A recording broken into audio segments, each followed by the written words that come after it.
My wife got pregnant while I'm infertile and tried to convince me the baby was mine, a husband's worst nightmare exposed. I'm infertile, my wife is pregnant, and everyone's congratulating me. Imagine finding out you're medically infertile, and then your wife comes home smiling, holding a positive pregnancy test, swearing the child is yours. That was the moment my entire world collapsed. The lies that followed, the forged paternity test, the other men, and the truth I never saw coming, shattered everything I thought I knew about love, loyalty, and marriage. This isn't just a story about infidelity. It's about the moment a good man realizes he's been living in someone else's illusion and decides to fight his way back to himself. I'm Logan, 35. My wife is Ava, 32. We've been together 8 years, married for 5. No kids. That was always our big sadness, as far as she knew. We live in a nice suburb, cute little house, dog named Benny, matching coffee mugs, the whole Instagram marriage setup. I work in IT consulting, code, meetings, repeat. She works in HR for a mid-sized tech company. She's pretty, loud, charismatic, very girl boss energy. I'm more introverted, quieter, the guy who makes the spreadsheets and remembers everyone's birthdays. Here's the plot twist most people in my life don't know. 3 years ago, I went to a urologist because we'd been trying for a baby with no success. Did all the tests, blood work, scans. When the results came back, the doctor sat me down and said it as gently as he could. Your sperm count is essentially 0. Natural conception is medically not going to happen. I remember nodding like I understood, but I swear the room sounded like it was underwater. He talked about options, donor, IVF with a donor, adoption, said it wasn't my fault, these things happen, etc. I walked out feeling like less of a man. And instead of telling my wife, I didn't. Call it pride, shame, fear, all of the above. I told her the tests were inconclusive and we should just not stress and see what happens. She cried that night, but said she loved me no matter what. I promised myself I'd tell her eventually. I didn't. Fast forward to about 6 months ago, and little things started to change with her. More makeup for regular days. Shorter skirts because it's hot. Her phone suddenly had a password where there never was one. Evenings out with the girls, late strategy meetings with her team lead, a guy named Dylan, 34. Tattoos, confident, divorced. The type of man her friends openly drooled over at parties. I'm not naturally jealous. I've always believed if someone wants to cheat, they'll do it whether you check their phone or not. So I ignored the twinges, blamed work stress, told myself not to be paranoid. Then, 2 months ago, she sat me down at the dining table with this weird, nervous smile. Logan, she said, eyes bright and glassy, I have news. I joked, did they finally give you that promotion? She laughed, shook her head, and slid a small white box across the table. Inside was a positive pregnancy test. I felt like someone unplugged my brain. My ears rang. My hands went cold. The air in the room got thick. I looked at the test, then at her, then at the test again. She squealed, climbed into my lap, wrapped her arms around my neck and whispered, we did it. We finally did it, baby. You did it. I could barely breathe, because I knew one thing with absolute, clinical certainty. I did not. And that was the moment my life quietly split in half. The version where I kept pretending, and the version where I finally admitted what this really meant. I spent the next few days walking around like someone had unplugged my soul and plugged me back and backward. Everyone was thrilled except me. Ava's mom cried. Her dad fist bumped me and said, knew you had it in you, champ. Her brother sent a group text of baby name suggestions that were all terrible. Meanwhile, I kept hearing the doctor's voice in my head. Natural conception is not possible. And Ava? She was glowing, floating, giddy in a way I hadn't seen in years. At first I wondered, could the doctor have been wrong? Miracles happen, right? But the rational part of me knew better. And there were details, little things that didn't add up. Detail 1. Her phone had become surgically attached to her hand. Bathroom, shower steam rolling out the door, she wouldn't set it down. Detail 2. She suddenly became very active on her women-only gym nights. But the gym's location history, yeah, I finally looked, didn't match where she said she was. Detail 3. She was overly affectionate, in a way she hadn't been in years. Like she was trying too hard. But the strangest thing? 3 days after telling me she was pregnant, she came home excited, too excited. Logan, Look what I did for us. So we don't have to stress. She handed me a printed sheet. A paternity test report. Legit looking. Logo. Barcode. Results. It said, 99.9% probability of paternity. My stomach dropped. I stared at the paper. Then at her. I didn't give any DNA, I said carefully. She flashed me this wide, hyper-bright smile. Oh, honey, they said they could run it off your old medical records. Isn't that amazing? I wanted you to feel secure. I just stared. My old medical records. The ones she doesn't have access to? The ones even I barely remember? She wasn't just lying. She was lying confidently, aggressively, with the kind of enthusiasm that made my skin crawl. I kept my face neutral. Who sent that? I asked. My friend Emily from the clinic helped me, she said quickly. Too quickly. You know Emily, right? I told you about her. No, I did not know Emily. And the clinic wouldn't run a match without actual DNA, signatures, chain of custody documentation, basic reality. Ava must have sensed she'd gone too far, because she immediately shifted tactics. I just wanted you not to worry, she said, eyes big and watery. You always look so stressed. I wanted to give you peace. Guilt-tripping. Classic. But I still said nothing. That night, I lay awake next to her, listening to her steady, content breathing, thinking about the weight of every choice I'd made. The shame of not telling her about the infertility. The shame of letting this go so far. The fear of what I'd have to face. I tried to convince myself to believe in miracles. But then, the next morning, I received a text from an unknown number. No greeting. No explanation. Just a photo. Ava, in a hotel lobby, laughing, hand on someone's chest. The someone? Her team lead, Dylan. Tattooed forearm visible, unmistakable. The next message. Ask your wife who the real father is. My chest went numb. My hands shook. But the third message was the one that shattered whatever doubt I had left. A video. No sound. Just 5 seconds of Ava stepping into an elevator with Dylan. Close. Too close. His hand on the small of her back. Timestamp. 2 months ago. Exactly when she would have conceived. Exactly when the miracle happened. I stared at the screen until the video looped back to the beginning. My brain kept whispering the truth I hadn't wanted to face. The baby wasn't mine. Never was. Never could be. And my wife was hiding it behind excitement, tears, and fake medical papers. I didn't confront her. Not that day. Not yet. I wanted the truth. The whole truth. And if Ava wasn't going to give it to me willingly, I was going to drag it into the light myself. I didn't sleep that night. I just lay there in the dark, staring at the ceiling, listening to Ava breathe peacefully beside me, completely unaware that her entire cover story had started to collapse in my hands. By morning, my chest felt tight enough to crack. I knew I had to confront her, but I didn't want to lie. I didn't want a half excuse. I didn't want her crying her way out of it. I wanted the truth, plain and unfiltered. So I staged it. I waited until she got home from work. Hair perfect, makeup immaculate, that fake, I'm so busy and important confidence she'd developed recently. She walked through the door humming, placed her bag down, turned around, and saw me sitting at the dining table with her printed paternity test in front of me. Her face changed instantly, like a switch flipped. Her smile tightened. Her posture stiffened. Her voice went artificially bright. Oh, you found it again. Isn't it great we don't need to worry anymore? Ava, I said quietly. Sit down. Something in my tone must have shaken her, because she didn't argue. She sat slowly, hands in her lap, eyes trying to read me. I slid my phone across the table. The photo. The elevator video. The timestamp. Her eyes darted to the screen. She froze. Her pupils dilated. For a long moment, she didn't blink. Then, like clockwork, came the first lie. That's not me. I raised an eyebrow. Ava. Her jaw clenched. Then the second lie. Someone sent you that to ruin our marriage. Then the third. That's photoshopped. Look at the lighting. It's obviously fake. Then the fourth. I don't even know where that hotel is. Then the fifth. You're being paranoid. I didn't say a word. I didn't flinch. I just waited. Because liars talk themselves into corners. She finally slammed her hand on the table.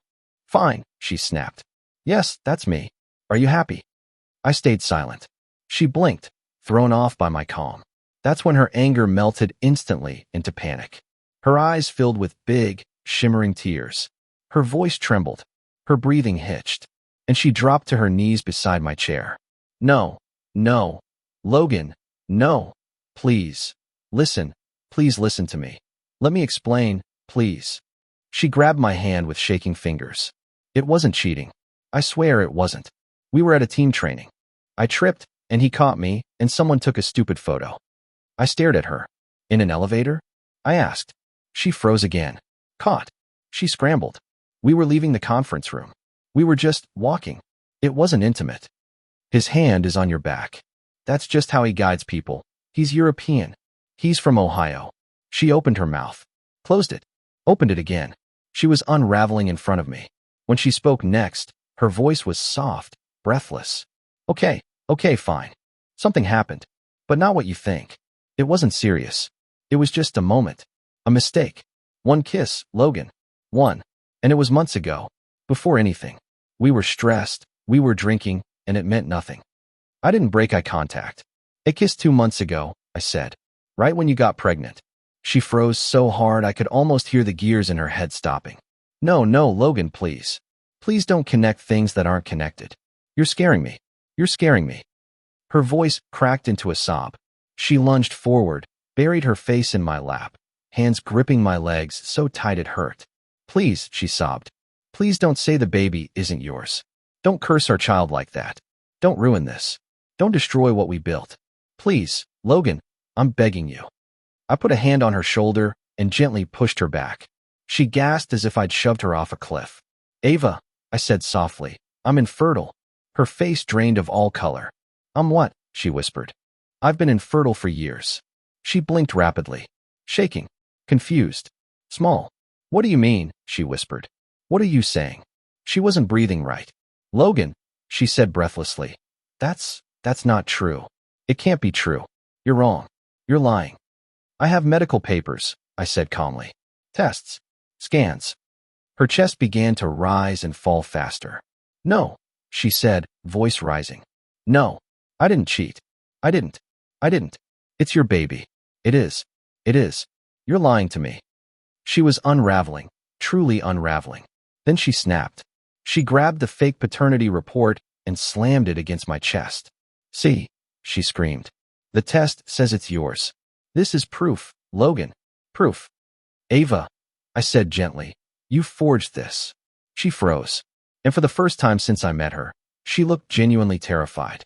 Not of losing me, not of being caught, but of the truth finally cornering her. I didn't, she whispered. Ava. I didn't. Ava. She broke. Her knees buckled. She slid to the floor. Her hands covered her face. Her voice came out in a whisper so cracked it barely sounded human. I didn't want to lose you. I sat there, staring at the woman I thought I knew, with the quiet realization sinking in. This wasn't just cheating. This wasn't just betrayal. This was planned, strategic, carefully layered deception. And I wasn't even close to knowing the full truth yet. Because Ava was only getting started. Ava stayed on the floor, breathing in these shallow, panicked gasps like the air itself was refusing to enter her lungs. Her mascara streaked down her cheeks. Her hair stuck to her forehead. She looked like a person watching her own world crumble in slow motion. But here's the thing I didn't expect. The silence between us was louder than her sobbing. I didn't yell. I didn't move. I didn't even blink. And that terrified her more than anything. She slowly pulled her hands away from her face, eyes wide and glassy. Logan, she whispered, you can't just sit there. Say something. Please. Say something. I finally spoke. Whose baby is it, Ava? Her lips parted, then closed. Her eyes darted around like she was searching for a version of the truth that didn't implicate her. It's yours, she whispered. I stayed silent. She swallowed. I swear. More silence. I swear, Logan. Still no reaction from me. Then the panic hit full force. She scrambled toward me on her knees, clutching at my forearms, babbling faster than I've ever heard her speak. Logan, listen to me. I'm serious. It's yours. Maybe the tests were wrong. Maybe something changed. Medical things change all the time, right? Right? Maybe this is a miracle. Maybe this was meant to be. Maybe God. Maybe the universe. Please don't do this. Please. She was shaking violently now. Ava, I said quietly, miracles can't override biology. Her face crumpled. She sagged against my legs like someone cut her strings. Then suddenly, Her expression shifted. Her breathing slowed. Her posture straightened. Her eyes narrowed. And just like that, she got angry. You lied to me first, she hissed. I raised an eyebrow. Excuse me. You hid your infertility. You hid something huge. You didn't trust me. You didn't let me in. You started this. You created this mess. I stared at her. She actually pointed a trembling finger at me like I was the villain in her story. You made me feel rejected for years, she cried. You acted like you didn't care when I cried about wanting a baby. You shut down. You pushed me away. You forced me to look elsewhere. Ava. I cut in calmly.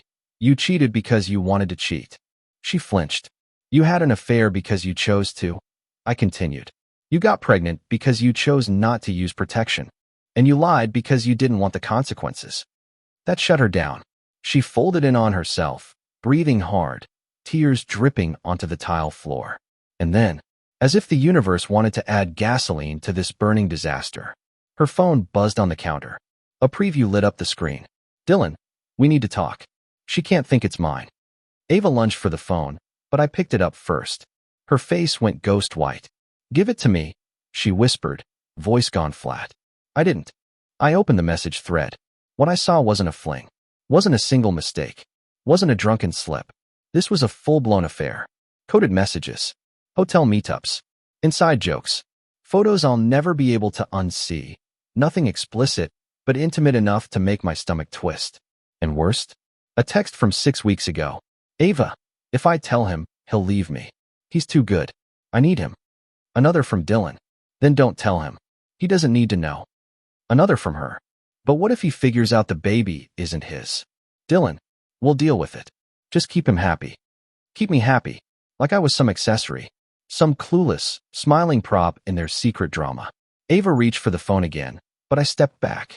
Logan, she whispered. Please, please let me explain. This looks worse than it is. I can't breathe. Please, don't. Ava, I said softly. I'm not angry. She blinked. I continued. I'm disappointed. Her whole face collapsed.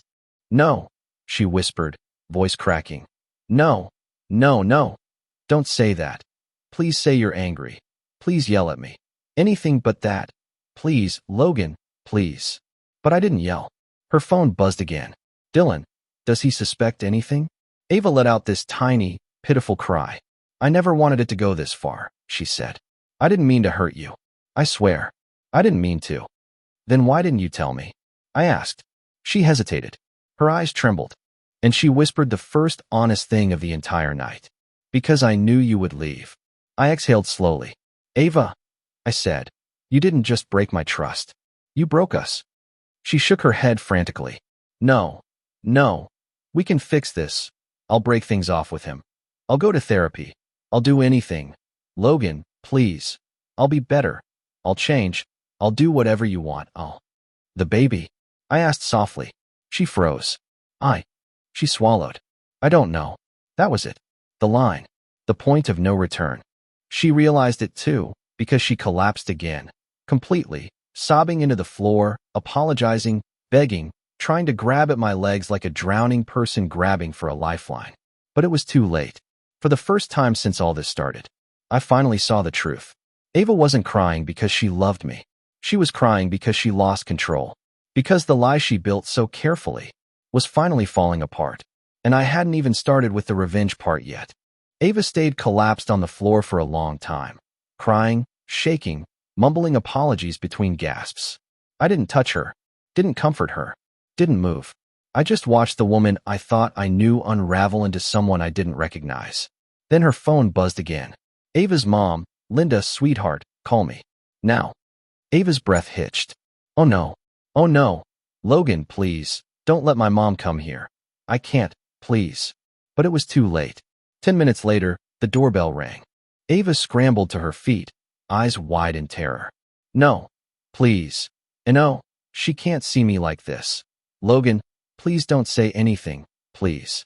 Her voice cracked. But I opened the door anyway. And there stood Linda, with her perfect hair, perfect sweater set, and perfect judgmental frown. What is going on in this house? She demanded before even stepping inside. Ava rushed forward, wiping her face, trying to fix her hair, trying to pretend she hadn't spent half an hour sobbing on the floor. Mom, please, just go home. This isn't. But Linda walked right past her. She looked at me, hands on hips. What did you do to my daughter? I blinked. Excuse me. She called me hysterical. Linda snapped. You know she gets emotional. What did you say to her? Ava shook her head desperately.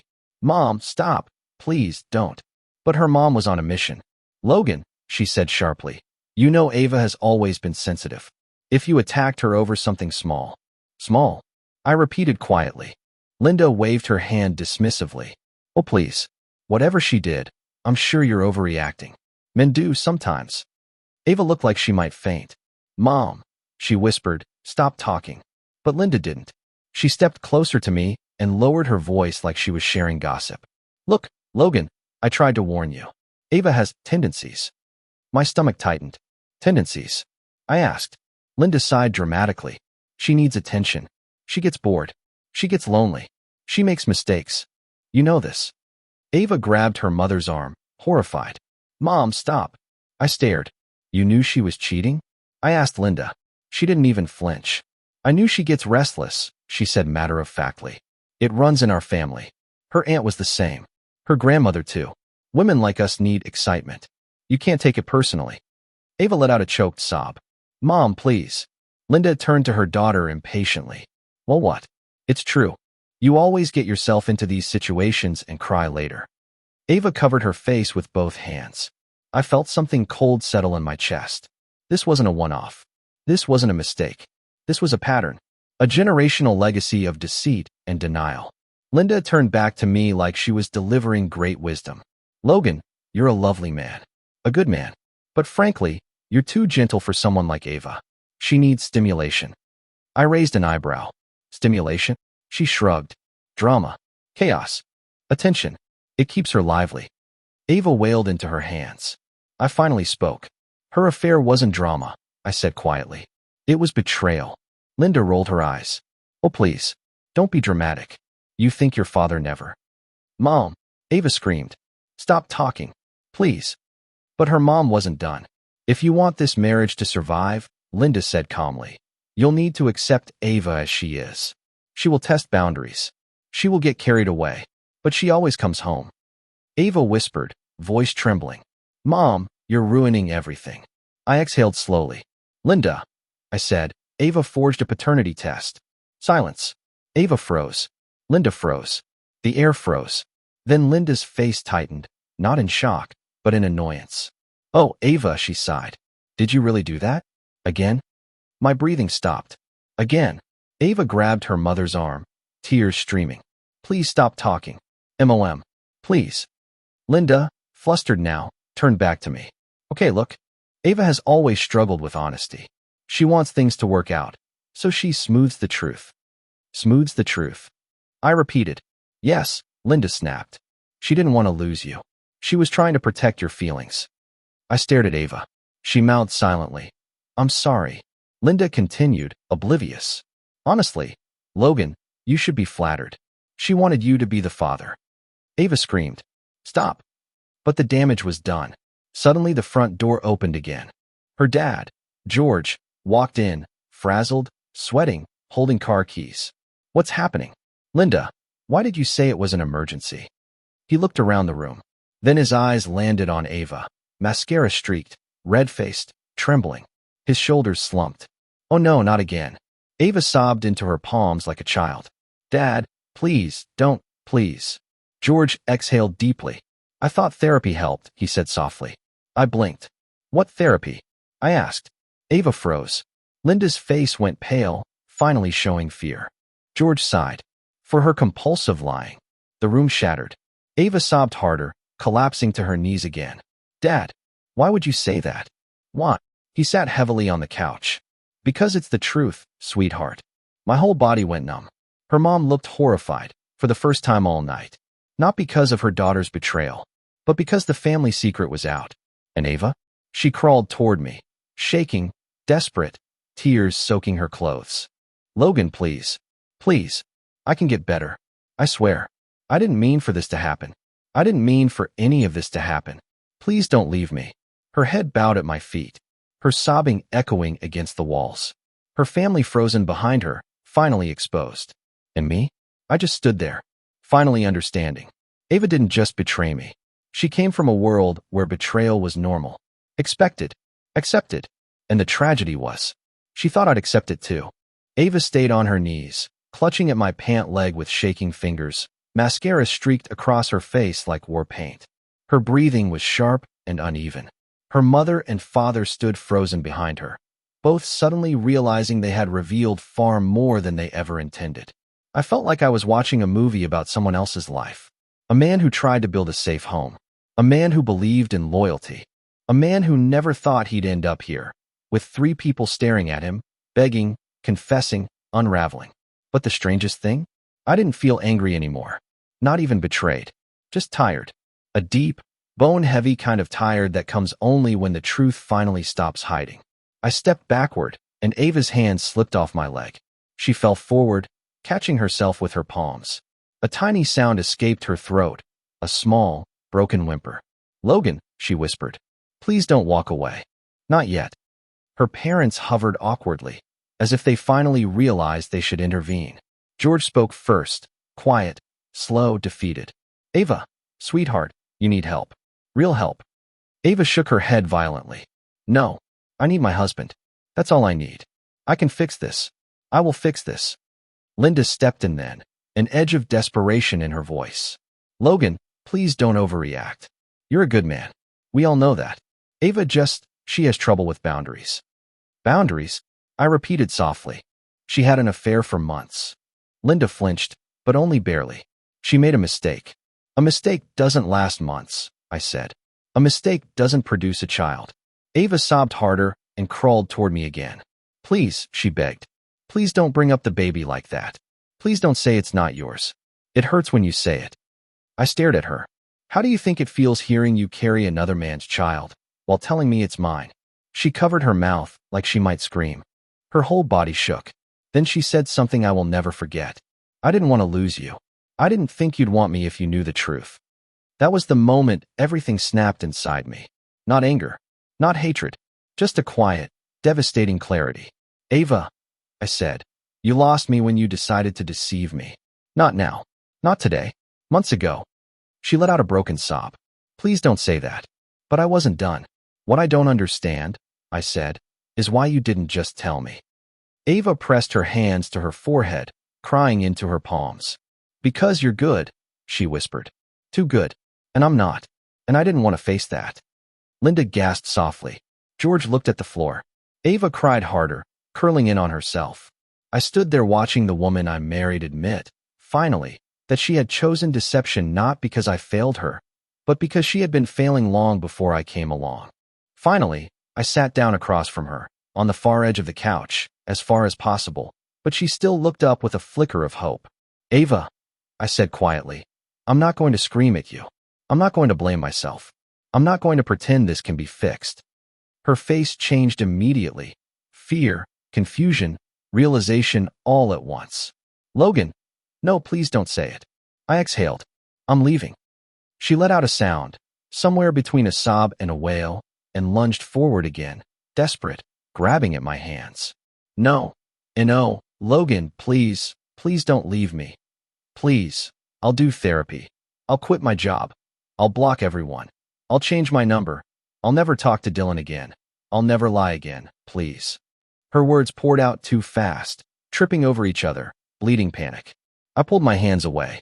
She cried harder. Then Linda stepped forward, voice sharp again, not angry at Ava, but at me. "You're ruining her. She's pregnant and emotional. You cannot abandon her now." George put a hand on her shoulder. "Linda, enough." She shrugged him off. "No, he needs to hear this. Men don't just walk out on pregnant wives over one mistake." George's voice hardened. "Linda, he is walking out because she lied to him for months." Ava sobbed louder. I took a deep breath. "I'm not abandoning her," I said. "I'm removing myself from a lie." Ava crawled closer again, slowly, painfully, shaking. "Please," she whispered. "Don't let me go through this alone." Her voice cracked on the last word. "And don't leave the baby," she added softly. That hit me in a place I didn't know could hurt anymore. "Ava," I whispered, It's not my baby. She collapsed completely, forehead on the floor, crying until she could barely breathe. And in that moment, I realized something tragic. Ava wasn't crying because she loved me. She was crying because the consequences had finally arrived. Because the truth finally outweighed the lie. Because the life she'd built on deception was finally falling apart, and she couldn't stop it. I stood up and walked toward the bedroom to pack a bag. Her parents watched silently. Ava sobbed into the floor, her voice breaking over and over. Logan, please, please. Please don't go. But I kept walking. And for the first time since that doctor told me I was infertile, I didn't feel broken. I felt free. And I hadn't even begun the real revenge yet. I packed a bag slowly. Not because I was hesitating, but because I wanted every second of silence to sink into the walls of that house. I wanted Ava to hear the zipper of my suitcase, the quiet folding of clothes, the sound of my shoes against the hardwood floor. Sometimes silence is the loudest message. When I walked back into the living room, Ava was still on the floor, knees pulled to her chest, makeup smeared, shoulders shaking. Her parents stood beside her, suddenly looking smaller, older, like the truth had wrung the youth out of them. Ava lifted her head the moment she heard my footsteps. Logan, she whispered, barely a breath. Please, don't. Please don't walk out that door. I didn't respond. I grabbed my coat from the hook, my keys from the tray, my wallet from the counter. Ava scrambled toward me again, crawling, gripping my pant leg with both hands like I was her last anchor to reality. No, Logan, please, don't do this. I swear to you I'll change. I'll go back to therapy. I'll quit my job tomorrow. I'll block Dylan right now. Just please, please don't leave me alone with this. Her breath hitched so violently she almost choked. Linda stepped forward, voice trembling with a mix of anger and desperation. Logan, she's pregnant. You can't just walk away from your responsibilities. I turned to her calmly. It's not my responsibility. George exhaled, long and heavy, like he'd been holding that breath for years. Ava shook her head violently. And oh no, it is your baby. It is. I know it is. I feel it. Logan, please, science isn't always right. Miracles happen. Don't say it's not yours. Don't say that again, please. I gently removed her hands from my leg. She collapsed flat onto the floor, a soft cry breaking from her chest. I opened the door, and that's when I heard it. A voice I didn't expect. Ava. She froze. We all turned. Standing on the porch, holding a bouquet of grocery store flowers, was Dylan, his shirt unbuttoned halfway down his chest, his hair messy, his expression shocked when he saw all of us. Time stopped. Ava gasped. Dylan, what are you doing here? He blinked, confused. I came to check on you. You weren't answering your phone. You said you were scared he'd found out. He stopped mid-sentence. His eyes landed on me, on my suitcase, on her parents, on Ava still crumpled on the floor, and the realization hit him like a brick. Oh, he whispered. Ava let out a strangled, panicked cry. Dylan, leave. Please go, please. But it was too late. It was all out in the open now. Linda clutched her chest. George whispered, oh my goodness. I stood completely still, calm, collected, watching her world burn down from both ends. And Ava? She crawled toward the door, grabbed Dylan's pants leg this time. Dylan, please go. Please, don't say anything. Don't ruin this, please. He looked horrified. Ava, I didn't mean to. He looked at me. Man, I didn't know you two were, talking about this. I thought Ava screamed. Stop talking. Please stop talking. But Dylan, being Dylan, wasn't smart enough to stop. She told me you two were basically separated. Ava's eyes widened in pure terror. No, I didn't.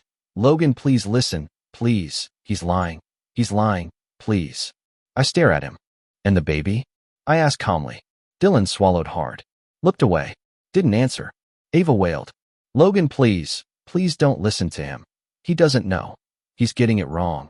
I swear. I swear. Linda stepped in front of me again, holding up a trembling hand. Logan, she made a mistake, but you can't let this man ruin your marriage. I raised an eyebrow. Ruin my marriage? He already did. Dylan raised his hands defensively. I didn't mean to get involved like this. She told me she was unsure of your relationship. She said you were cold, that you barely talked, that she was lonely. I didn't think she'd. Stop talking. Ava cried again, slamming her fists into the floor. Her voice was raw, broken, desperate. Then she turned to me with wild, pleading eyes. Logan, I lied.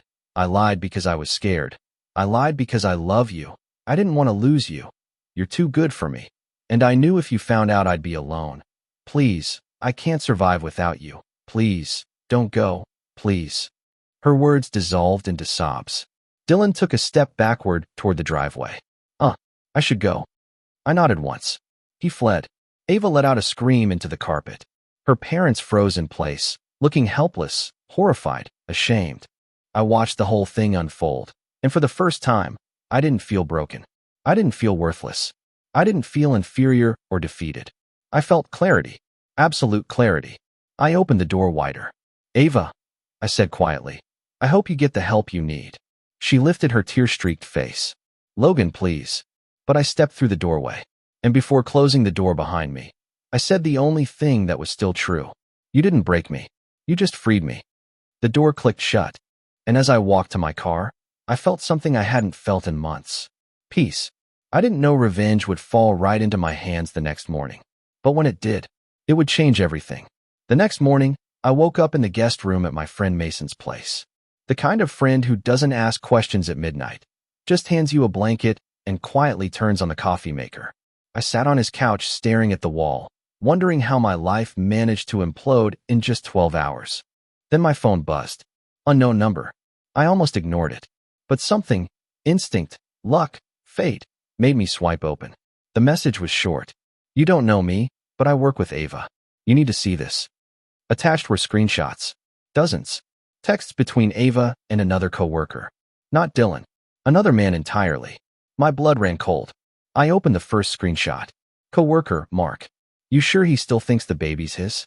Ava. He has no idea. Don't worry. I can handle Logan. Another. Mark. When you told me he was boring, I didn't think you meant this boring. Ava. He's sweet, but he doesn't excite me. You do. Then another. Mark. Who's the real father, though? Dylan? Ava. Why does it matter? It's not like I'm keeping either of you. I sat completely still. Then I kept scrolling. The messages went back months. Late-night chats. Inside jokes. Flirting. Plans. And occasional not explicit, but clearly intimate descriptions that made my stomach churn. And the worst? A message from during our anniversary dinner, while she went to the bathroom and left her phone on the table. Ava, Mark. I swear I can't do this dinner. He's so predictable. Same restaurant, same speech. I need something real. Mark responded with a photo of a hotel keycard. I felt sick. All night, I'd been sitting across from her thinking we were celebrating love. She'd been texting another man from the bathroom. But the next set of screenshots? Those were the ones that sealed everything. Ava to Mark. Once I'm far enough along, Logan won't question anything. He's too polite, too passive. He'll be a great dad, even if it's not his. Honestly, he should thank me. I actually choked. Thank her? For lying to me? For using me? For humiliating me? I felt something new rise inside me. Not rage, not despair. Purpose. Cold, steady purpose. And then the final screenshot. Ava. Even if he finds out, he won't leave. Logan doesn't have it in him. I stared at that line for a long time. She didn't just underestimate me. She built her entire life on the assumption that I was too nice to walk away. Too weak. Too gentle. Too forgiving. She counted on me choosing self-sacrifice over self-respect. She built everything, every lie, every manipulation, every fake apology, on the belief that I would always choose peace over truth. She was wrong. The day everything grew teeth. Within an hour, I had every screenshot saved, backed up, and forwarded to myself. Then I wrote a single text to Ava. We need to talk. I'll pick up my things later today. She responded instantly. Logan, please don't leave me. Then, I promise I'll change. Then, I'm scared. Then, please don't hate me. Then, I love you more than anything. I didn't reply. Instead, I contacted HR at her company. Why? Because one screenshot showed Ava using confidential employee information to forge the paternity test. Her messages literally mentioned, I'll have Anna pull his old medical forms from the system so the test won't look fake. Illegal. Traceable. A career-destroying offense. I didn't even have to exaggerate anything. I simply forwarded the screenshots and wrote, I believe this is a violation of confidentiality and ethics. Please handle as appropriate. Within 15 minutes, I received a response. Thank you. This will be addressed immediately. No details, just that chilling HR tone that says, we now have everything we need. The final blow came from someone unexpected. I went to pick up my things later that afternoon. Ava's parents were gone. The house was silent. Ava was sitting on the couch, knees pulled to her chest, staring at the front door as if waiting for me to save her. When I walked in, her face lit up with a fragile, desperate hope. Logan, she breathed. Thank God. Thank God you came back. I thought. I held up my phone. Her smile died instantly. Her face paled. What is that? She whispered. I read her messages to Mark aloud, line by line. Every single one. By the time I finished, Ava was on the floor again, arms wrapped around her belly, sobbing so hard she couldn't catch her breath. Please, she begged. I'm sorry. I'm so sorry. I didn't mean any of that. I was confused. I didn't love them. I only loved you. I was stupid. I was lonely. I was scared. Please forgive me. Logan, please don't end this. Please. I didn't yell. I didn't curse. I didn't insult her. I just said one sentence. You were wrong about me. She lifted her red, puffy eyes. You're wrong. You assumed I wouldn't leave. But I'm leaving. Ava shook her head violently. And oh, Logan, please, don't do this to me. I can't handle this. I'll die if you leave, please. I walked past her, packed the last of my things, took one long look at the life I'd lived here, a life built on lies. Then I stepped outside. Before the door closed, Ava whispered the last words I'd hear from her for weeks. I didn't mean to hurt you. I didn't respond. I didn't look back. And when I reached my car, my phone buzzed again. It was HR at her company. Thank you. Action has already been taken. Your cooperation is appreciated. I didn't know what action meant, but I knew it would hurt. And for once, I wasn't the one being hurt. Ava was about to face the consequences she spent years outrunning. And I was finally walking toward a future that didn't require me to shrink myself to fit someone else's chaos. The day after I left Ava, I woke up expecting to feel empty, broken, lost. But instead, I felt clean, like someone had finally opened all the windows in a house that had been locked and moldy for years. I made myself coffee in Mason's kitchen, took a long shower, sat down on his balcony, and for the first time in months, I breathed without pain. That peace didn't last long. By noon, the consequences began hitting Ava faster than she could outrun them. The HR call, the beginning of the end. Around 12:30 p.m., my phone buzzed. Not Ava, not her family, not Dylan. It was an unknown number, but the area code was the same as her workplace. I answered cautiously. Hello. A very formal, very composed voice replied. Mr. Hayes, this is Sandra from Corporate Compliance. Thank you for the information you provided. We have completed our internal review. That was fast, I thought. She continued. Your wife has been placed on administrative leave effective immediately. A formal review will take place this afternoon. I didn't say anything. Sandra added. We take misuse of medical documentation and confidentiality violations extremely seriously. Translation. She was caught. Fully. Completely. Then, we appreciate your cooperation. The call ended. I stared at my phone for a long moment. I wasn't happy. I wasn't celebrating. I wasn't gloating. I was just stunned. She'd gambled with her career the same way she gambled with our marriage, thinking she could manipulate reality into something more convenient.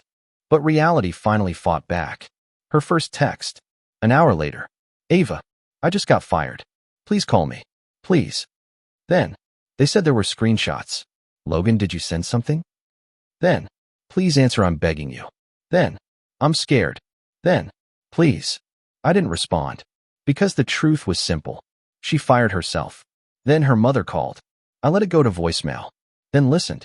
Linda's voice was sharp, furious, and somehow still blaming me. Logan, how could you? She is pregnant and emotional, and you send private messages to her employer? Do you have any idea what you've done to her? To this family? You ruined her career out of spite. I actually laughed. Because nothing reveals a person's character like pressure. Linda wasn't angry her daughter lied, cheated, manipulated, and broke laws. She was angry the lies finally caught up. Then came George's voicemail. Softer. Sad. Worn down. Logan, I'm sorry. You didn't deserve any of this. And she needs help. Real help. I hope someday she understands what she lost. That one hurt a bit. Because he meant it. Then the unexpected call came. From Dylan's ex-wife, Marissa. I didn't even know she existed. But she said, "Logan, please don't hang up. I think we need to talk." She sounded composed. Clear. Strong. We met at a cafe. She didn't waste time. "Dylan confessed everything last night," she said. "Not just your wife. Multiple women at the company. He's been doing this since our first baby was born." I swallowed. She slid her phone across the table. Messages. Names. Dates. A list of women he'd been involved with. Ava wasn't the only married one. Wasn't the only vulnerable one. Wasn't the only one he pressured. He targets insecure women, Marissa said. Women he can manipulate. Women who are unhappy. Women who think they won't be believed. Then she gave me a sad, sympathetic look. "He told me Ava said you were passive. That you'd never leave." That hit harder than I expected. But then she said something that shocked me. "Thank you." I blinked. For what? For exposing him. HR already called me. They're reopening old cases. Women are finally coming forward. I felt something warm in my chest. Not pride. Not relief. But a sense that maybe, just maybe, some good was coming out of the ashes. Then came the final message from Ava. Late that evening. A long paragraph. Her words were shaky, messy, panicked. "Logan, I lost everything. My job. My friends. My reputation. My parents are furious. Everyone is talking about me. I'm alone. I don't know what to do. Please. Please come home. Talk to me. I can't breathe. I never meant to hurt you. I don't know why I do these things. I'm broken. I know that now. But I can get better. Please don't abandon me. Please don't leave me with this child alone. I need you. Please don't leave me. I promise I'll be the wife you deserve." I read it twice. Not because I wasn't sure, but because a part of me, the part that still remembered the good days, felt the echo of old affection. But that part, it wasn't enough anymore. I typed a single sentence. "I'm not coming back." She saw it instantly. Typing bubbles appeared, then disappeared, then appeared again.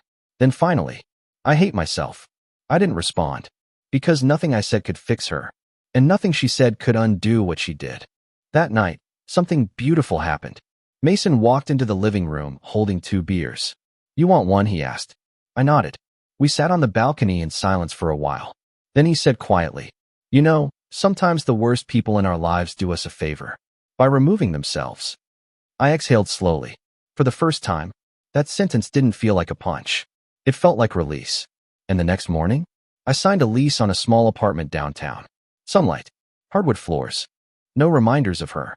I bought a new bed, a new desk, and a cheap but decent camera. Photography became my therapy. My peace.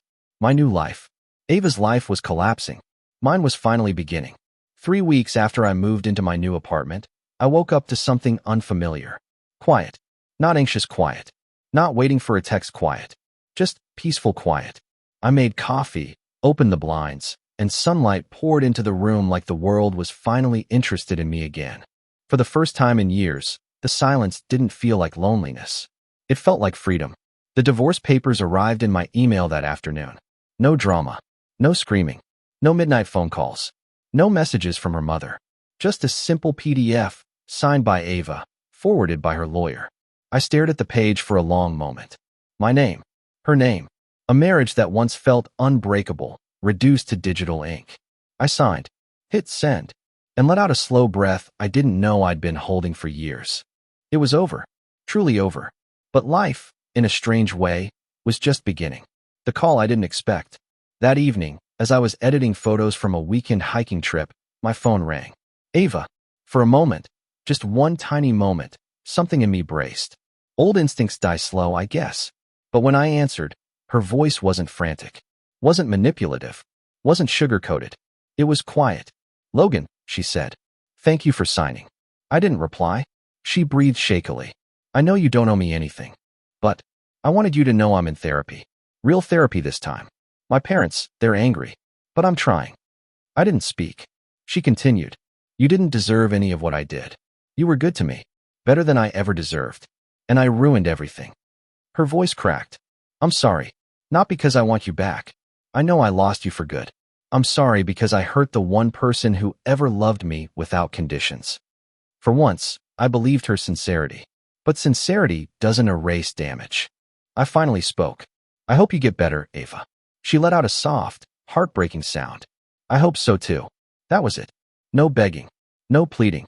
No manipulation. Just a quiet goodbye between two people who used to dream together. She hung up. And surprisingly, I felt lighter. The life that slowly built itself. The next weeks were strange. Beautiful, but strange. I filled my apartment with plants. I built furniture. I met new people in my photography group. I went on long hikes and didn't have to explain where I was to anyone. I learned to cook something other than frozen dinners. I slept through the night without waking up to anxiety. One evening, as I was photographing the city skyline at sunset, a woman from the group, Sienna, from the retreat, walked up beside me. "Your work is improving," she said. I smiled. Or maybe I'm finally seeing straight. She bumped her shoulder into mine lightly. More like finally seeing yourself. We talked for 2 hours. Not flirting. Not hinting. Just two people who had been through storms, learning how to breathe again. When she left, she said, "You're not broken, Logan. You're just growing." I didn't realize how much I needed to hear that until she said it. The last message from her family. A month later, I received one final text. From George, her father. "Thank you for being kind to her. I'm sorry we weren't honest sooner. I hope life gives you everything you deserve." I replied, "I hope she gets better." He wrote back, "She's trying. And she talks about you with regret, not anger. That matters." I stared at that message for a long time. Not because I missed her, but because sometimes closure doesn't come in the form of an apology. Sometimes it comes quietly, from someone who finally understands the weight of what you survived. My final realization. One night, I sat on my balcony watching the city lights flicker below. The air was cool. The world was quiet. And for the first time since everything began, I felt something I almost forgot existed. Hope. Not for a new relationship. Not for revenge. Not for validation. Hope for myself. Hope that I was finally becoming someone who didn't need to be needed. Someone who didn't depend on someone else's chaos to feel alive. Someone who knew his worth. I thought about everything. Her lies. Her tears. Her manipulations. Her family's strange, chaotic legacy. My shame. My silence. My heartbreak. My freedom. Then I realized something I wish someone had told me a long time ago. Being a good man doesn't mean letting people break you. Being a good man means knowing when to walk away. And I walked. I survived. I'm healing. And I'm not ashamed anymore. This isn't a story about infidelity. It's a story about rediscovering yourself after your heart has been dragged through fire. It's a story about choosing dignity over destruction. It's a story about how sometimes the person you lose is the very thing that lets you finally find yourself. And for anyone reading this who is stuck in a nightmare they didn't choose, you're not weak for staying. You're not cruel for leaving. You're not broken for hurting. You're human. And healing is slow, messy, unfair, imperfect, but absolutely possible. If I can rebuild from this, you can too. I have many other stories. Go to my channel, subscribe so you don't lose us. Give me a thumbs up.